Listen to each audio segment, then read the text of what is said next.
Halo, assalamualaikum warahmatullahi wabarakatuh. Kita lanjutkan pelajaran kita di bahasa Indonesia pada topik ejaan. Nah, ini lanjutan dari yang kemarin ya. Di ejaan bagian 1 kita udah bicarakan mengenai uh, huruf kapital, imbuhan, kata serapan, dan lainnya.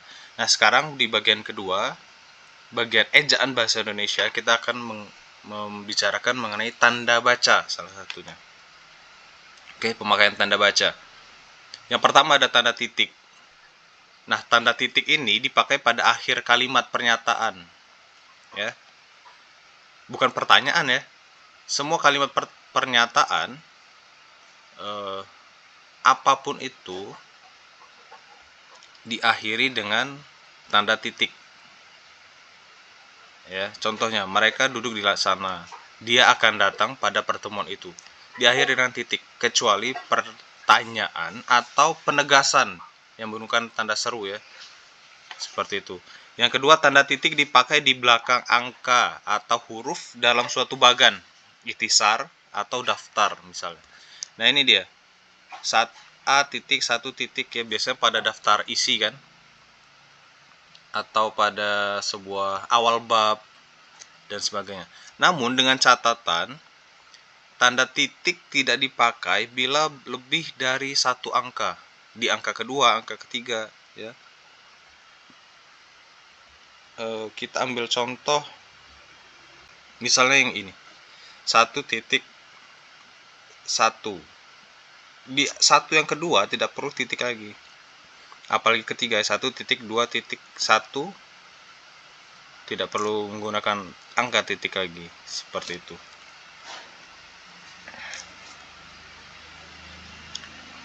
Selanjutnya, tanda titik dipakai untuk memisahkan angka, jam, menit, dan detik. Ini pada penulisan jam ya, pukul. Seperti kita ketahui, contohnya 01.35.20, jam 1 lewat 35 menit 20 detik. Kemudian tanda titik dipakai dalam daftar pustaka. Ini dalam penulisan daftar pustaka pada sebuah karya ilmiah atau novel, buku, dan sebagainya ya. Pusat bahasa depan. Untuk daftar pustaka sendiri seperti kita ketahui yang ditulis adalah nama, tahun, judul, kota, penerbit ya biasanya. Nah, setiap bagian tersebut dipisahkan oleh titik. Ini contohnya pusat bahasa, Departemen Pendidikan Nasional titik, 2008 titik peran bahasa di Negara Kesatuan Republik Indonesia, itu judulnya, titik Jakarta titik. Seperti itu. Atau ini Mulyono, Anton M. Ini baru namanya titik 1989 tahun titik Kembara Bahasa, judulnya titik Kota Jakarta titik 2 Gramedia titik. Seperti itu ya. Kemudian tanda titik dipakai untuk memisahkan bilangan yang sudah mencapai ribuan.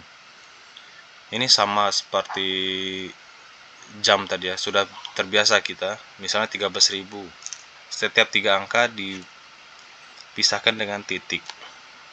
Nah, bagaimana dengan tanda koma? Tanda koma dipakai pada saat kita menunjukkan rincian pada sebuah kalimat, dalam sebuah kalimat. Ya. Kursi, meja, dan lemari. Ini contohnya. Seperti itu.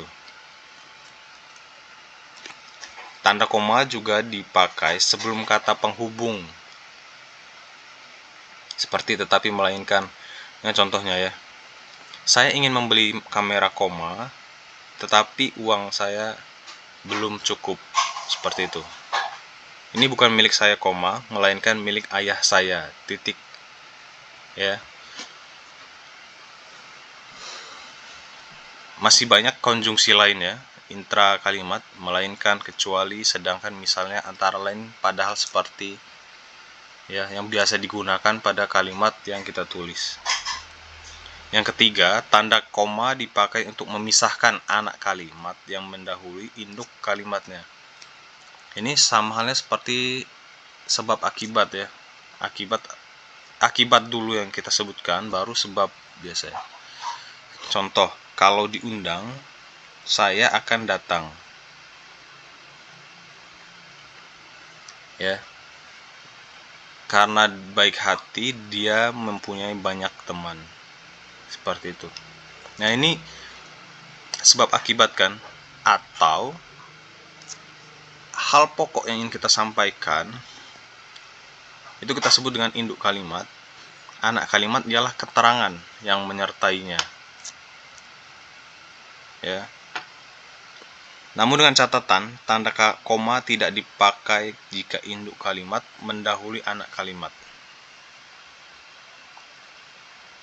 Saya akan datang kalau diundang. Ini akibatnya dulu. Dia mempunyai banyak teman karena baik hati. Akibatnya apa? Kenapa dia banyak teman? Itu pokok bahasan kita. Karena baik hati. Ya. Anak kalimatnya. Atau keterangan tadi.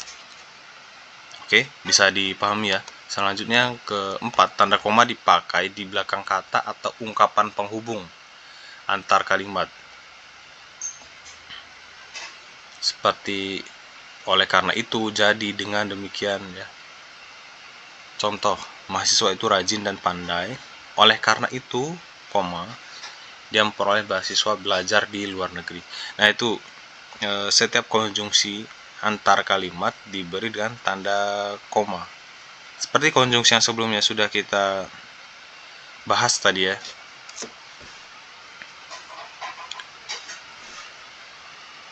Namun, ada catatan dalam pemakaian konjungsi. Konjungsi yang salah jika digunakan di awal kalimat. Ya. Apa tanda awal kalimat? Yaitu setelah titik kita akan mulai menulis lagi.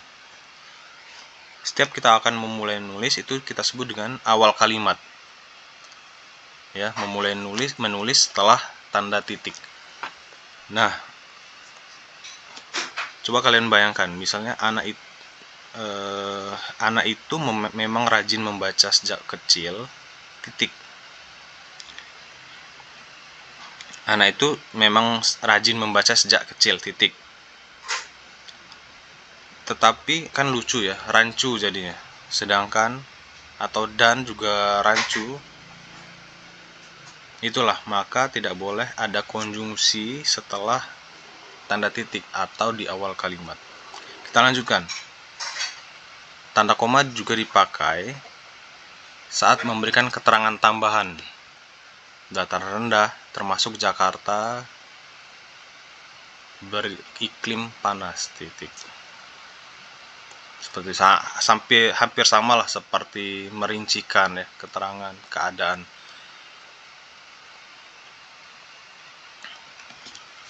Nah, ini selanjutnya keterangan koma dipakai pada saat kita menulis keterangan pada awal kalimat. Atas bantuan Bapak, saya ucapkan terima kasih. Dalam pembinaan dan pengembangan bahasa, koma, diperlukan sikap yang sungguh-sungguh. Ya, bisa dipahami ya. Ini sama halnya dengan yang sebelumnya, yaitu kalimat sebab akibat. Ketika pokok bahasan kita mengucapkan terima kasih. Kenapa mengucapkan terima kasih? Keterangannya yaitu atas bantuan Bapak. Kita perlu bersikap sungguh-sungguh. Kenapa? Pada saat kita mengikuti pembinaan dan pengembangan bahasa. Seperti itu ya. Selanjutnya, tanda koma juga dipakai di antara nama dan gelar seseorang. Misalnya B titik Ratulangi, SE. Ya. Nah, bagaimana dengan dua gelar yang digunakan? Maka dua gelar itu juga dibatasi atau dipisahkan dengan tanda koma. Contohnya Siti Aminah, ini namanya, baru spasi, dipisahkan spasi. Gelarnya apa? S titik H titik. Ada gelar lagi MH, maka di koma lagi, spasi M titik H titik. Seperti itu ya. Jadi bisa dipahami ya, jangan salah lagi dalam menulis gelar seseorang. Namun ini dengan catatan, ada beberapa gelar yang mirip dengan gelar kehormatan atau gelar adat misalnya. Siti Khadijah, M titik A titik. Beda dengan Siti Khadijah tidak perlu koma, langsung M titik A titik. Karena apa? Ini bukan gelar akademik ya, sebenarnya lebih ke gelar kehormatan. Dengan kata lain, nama dan gelar menjadi satu kesatuan, tidak perlu digunakan koma. Seperti itu ya. Kita lanjutkan ke titik koma. Titik koma digunakan ketika kita akan memberikan rincian sama ya.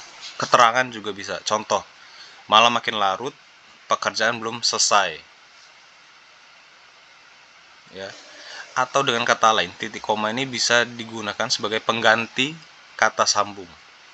Konjungsi tetapi, melainkan, dan ya, bisa digunakan titik koma. Titik 2 seperti apa? Tanda baca titik 2 dipakai ketika kita ingin menyebutkan sesuatu, merincikan sesuatu, sama ya dengan tanda koma tadi. Sebelum kita menyebutkan rinciannya, kita berikan dia tanda titik 2. Contohnya, kami memerlukan perlengkapan kantor, titik 2, kursi, meja, dan lemari. Ya, titik 2 juga dipakai ketika menulis citasi. Ini Gunawan, 1989, titik 2, 45. Atau menulis surat dalam Al-Quran ya, Al-Baqarah, titik 2, 65. Seperti itu. Ini sama juga, faktor-faktor itu sebagai berikut, titik 2 apa aja? A, B, C ya. Selanjutnya tanda petik ganda. Nah, ini digunakan untuk menuliskan kutipan perkataan orang secara orang langsung atau kutipan pembicaraan langsung ya. Selain itu juga memberikan menulis sebuah judul buku, novel, makalah, dan sebagainya ya. Atau yang lainnya, tanda petik 2 juga diberikan ketika kita menulis sebuah kiasan, konotasi ya. Coba kita lihat contoh. Kami tidak setuju, tanda titik 2, kata mereka ya. Ini menunjukkan kata langsung kan, kata kutipan dari pembicaraan orang secara langsung. Bacalah sajak aku, ini menunjukkan sebuah judul kan. Mereka harus membaca artikel Rumah Kaca, ini juga menuliskan sebuah judul. Bacalah bab, ya ini juga judul pada sebuah bab. Penjahat itu telah diabadikan, nah ini menunjukkan sebuah konotasi ya. Baik, kita lanjut ke tanda hubung. Tanda hubung yang pertama ada strip ya. Ketika kita akan menulis sebuah kata ulang, berbantah-bantah, berlari-lari, dan sebagainya. Memperjelas istilah, berevolusi, menghilangkan ambigu. Nah, ini dia. 34/5. Di sini kan banyak penafsiran pasti ya. Kalau tidak menggunakan tanda hubung. 34/5-nya seperti apa? Apakah 34/5 atau 34 strip atau garis miring per 5 seperti itu. Nah, inilah gunanya kita menggunakan tanda hubung strip ya pada penulisan kalimat. Selanjutnya, kombinasi angka dan huruf tahun 50-an. Unsur terikat dan kata yang diawali huruf kapital. Strip Indonesia. Dan juga unsur bahasa Indonesia dan bahasa asing. Contohnya nih, di tackle sendiri harus ditulis dengan huruf miring ya. Sedangkan di adalah imbuhan dari bahasa Indonesia, maka di strip tackle seperti itu.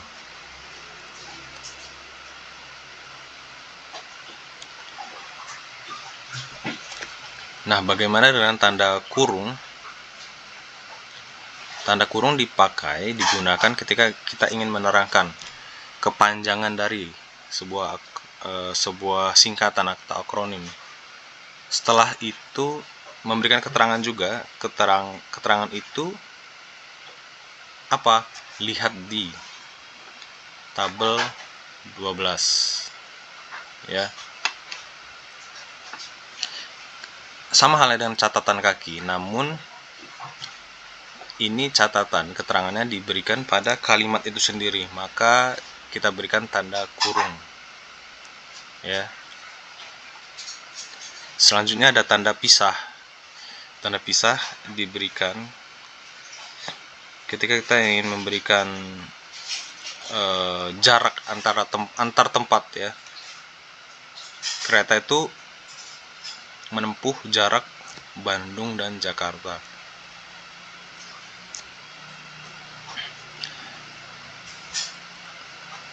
Atau kalimat lainnya ya, barang-barang itu kursi, lemari, meja, dan lain-lain.